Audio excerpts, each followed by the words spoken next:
내 손으로 그 사람을 죽였다는 걸 관아에서 밝혀낸 건 겨우 열흘 만이었다. 나는 그날 밤 마지막으로 그의 눈을 들여다봤다. 그는 아무 말도 하지 못했다. 그저 나를 바라볼 뿐이었다. 내 이름은 소월이다. 지금은 관아에 옥에 갇혀 이 글을 남긴다. 사흘 후면 나는 이 세상에서 사라질 것이다. 그래서 마지막으로 그날 있었던 모든 일을 기록해 두려 한다. 내가 그 집안에서 시집을 온 것은 19살 때였다. 상대는 나보다 20살이나 많은 지주였다. 넓은 논밭을 가진 부유한 사내였지만 나는 그를 사랑하지 않았다. 내게는 이미 마음에 둔 사람이 있었다. 이름은 준영. 어릴 적부터 정혼하기로 약속되어 있던 사람이었다. 하지만 준영의 집안이 몰락했다. 아버지는 곧바로 그 혼약을 파기했다. 그리고 나를 지주에게 시집 보냈다. 나는 울며 매달렸지만 아버지의 결심은 변하지 않았다. 혼인 첫날 밤 나는 방 안에서 홀로 울었다. 준영을 향한 마음을 억누르며 그렇게 5년을 살았다. 지주는 나쁜 사람은 아니었다. 다만 내 마음속에 그는 결코 들어올 수 없었다. 준영이 다시 고을에 나타난 건 지난 봄이었다. 그의 집안이 다시 일어섰다는 소식과 함께 그가 이 고을로 돌아왔다.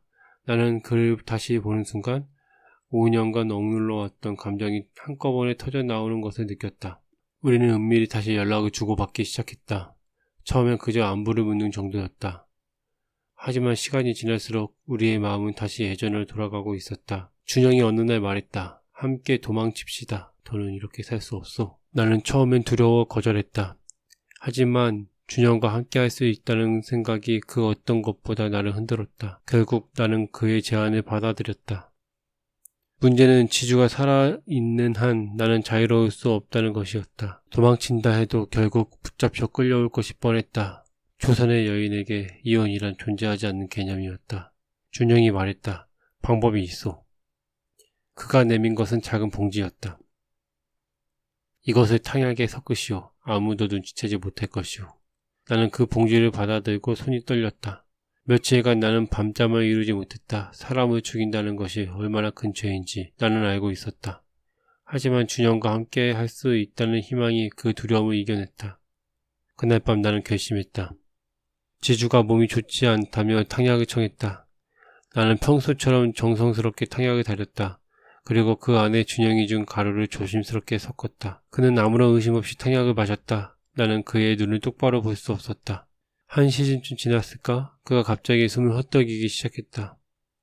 나는 놀란 척 그의 곁으로 다가갔다. 그의 몸이 서서히 굳어가고 있었다. 눈동자는 나를 향해 있었지만 그의 입은 아무 소리도 내지 못했다. 나는 그를 바라봤다. 원망도 분노도 아닌 그저 슬픔이 가득한 눈빛이었다. 마치 이 모든 것을 알고 있었다는 듯한 눈빛이었다. 나는 그 눈빛을 지금도 잊을 수가 없다. 그는 목소리 낼 수 없었다. 하지만 그 눈빛만으로 나는 그가 무엇을 말하고 싶어 하는지 알 수 있었다. 왜 그랬소? 그 한마디가 그의 눈 속에 담겨 있었다. 나는 사람을 불러 의원을 청했다. 의원이 도착했을 때는 이미 늦은 뒤였다. 그는 그렇게 조용히 아무 말도 남기지 못한 채 숨을 거뒀다. 나는 슬픈 척 눈물을 흘렸다. 하지만 마음속으로는 이제 자유로워질 수 있다는 생각뿐이었다. 준영과 나는 곧 함께 떠날 계획을 세웠다. 하지만 의원이 문제였다.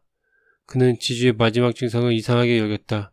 고통을 표현하지 못한 채 조용히 죽어간 모습이 단순한 병사라 보이지 않는다고 했다. 나는 그때 처음으로 두려움을 느꼈다. 하지만 이미 늦었다. 의원의 청으로 관아의 조사가 시작됐다. 현감이 탕약을 조사하겠다고 했을 때 나는 애써 태연한 척했다. 하지만 남은 탕약 찌꺼기에 독성 물질이 검출됐다는 말을 들었을 때 내 온몸이 떨리기 시작했다. 현감이 내 방을 수색했다. 나는 그 봉지를 완전히 없애지 못했다. 준영이 준 것을 차마 버릴 수 없어서 옷장 깊숙한 곳에 숨겨두고 있던 것이다. 그것이 발견됐을 때 나는 모든 것이 끝났음을 직감했다. 나는 끝까지 부인하려 했다. 이것은 모릅니다. 제 방에 있었다는 것 자체가 이상합니다. 하지만 내 목소리는 이미 떨리고 있었다. 현감의 눈에는 이미 확신이 담겨 있었다. 결국 준영이 붙잡혔다. 그리고 그가 모든 것을 자백했다. 우리 둘이 함께 계획한 것이었다고. 내가 감옥에 갇힌 후 지주의 아들이 나를 찾아왔다. 그는 오랫동안 나를 바라보다가 말했다. 아버님께서 마지막에 그런 눈빛을 하셨던 이유를 이제야 알겠습니다. 나는 아무 대답도 할 수 없었다. 그가 다시 말했다.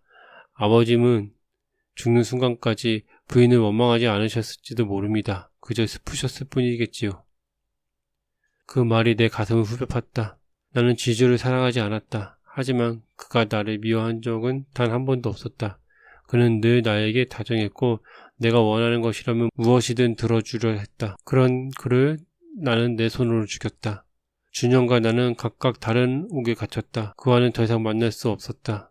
우리가 그토록 원했던 자유는 결국 감옥의 벽 안에서 산산이 부서졌다. 나는 매일 밤 그의 마지막 눈빛을 떠올린다. 그 슬픈 눈빛이 나를 계속 따라다닌다. 사흘 후 나는 이 죗값을 치를 것이다. 내가 죽인 사람은 나를 사랑했던 사람이었다. 그리고 나는 그 사랑을 배신으로 갚았다. 그가 마지막까지 조용했던 이유를 이제는 안다. 그는 원망한 힘조차 남아있지 않을 만큼 그저 슬펐던 것이다. 내가 사랑이라 믿었던 것은 결국 다른 사람의 목숨을 앗아간 죄악이었다. 이 글을 읽는 누군가가 있다면 부디 나와 같은 선택을 하지 않기를 바란다.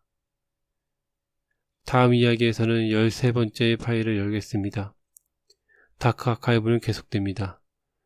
구독과 알림 설정 잊지 마세요.